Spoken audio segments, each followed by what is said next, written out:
the biggest story that came out from the Inspector General's report is that Peter Strzok was basically texting with his lover that he was going to use his power at the FBI in order to stop President Trump. I mean, it's very difficult to read his text any other way. So let's go through the Inspector General's report. It is 528 pages, that report. I spent a lot of yesterday reading it. I didn't want to give full comment on it on yesterday's show because it broke, while the show was happening and a little bit afterward. And I really wanted to give the whole thing perusal before I jump to conclusions about the report. I have now read the report, and it's not good for James Comey, the former head of the FBI. It is certainly not good for the FBI as a whole. It's terrible for Peter Strzok, and it's bad for Hillary Clinton as well. It is just not good all the way around. So there are 12 key findings of this, and we're going to go through all of them. When we finish today's show, you are going to know everything you needed to know about the Inspector General report, and you, too, I think, will be a lot more suspicious that the FBI was attempting to do the bidding of the Obama administration, the unspoken bidding of the Obama administration, and stop President Trump from being president, and also to sort of kowtow to Hillary Clinton. The great irony, by the way,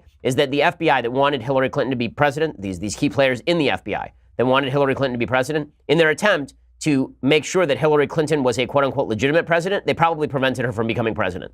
It's really ironic and kind of hilarious. So let's jump right in. First of all, FBI agents Lisa Page and Peter Strzok texted openly about stopping Trump. Okay, not just we don't like Trump, not just we think Trump's a schmuck, actually about stopping Trump. So Strzok texted Page that he would stop it being Trump's election.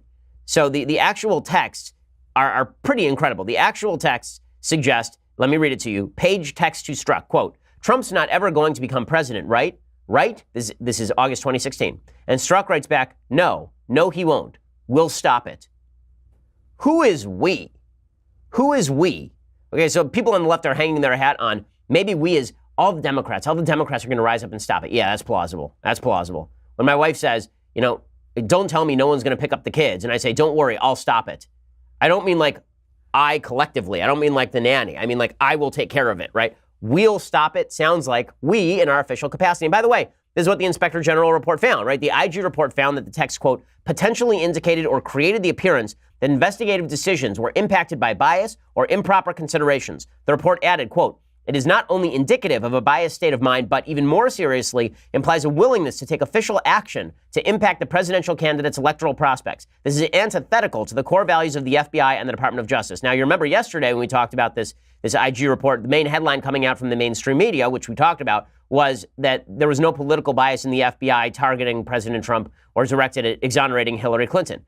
But the reality is that's not what the report says. What the report basically says is that they can't find evidence of political bias in the decision-making itself, that the decisions might have been made the same way if there were no political bias. But the report also says that Strzok's texts do demonstrate a fair amount of political bias at the FBI. And as we'll see, that political bias played into a wide variety of decisions that happened in the course of the election campaign.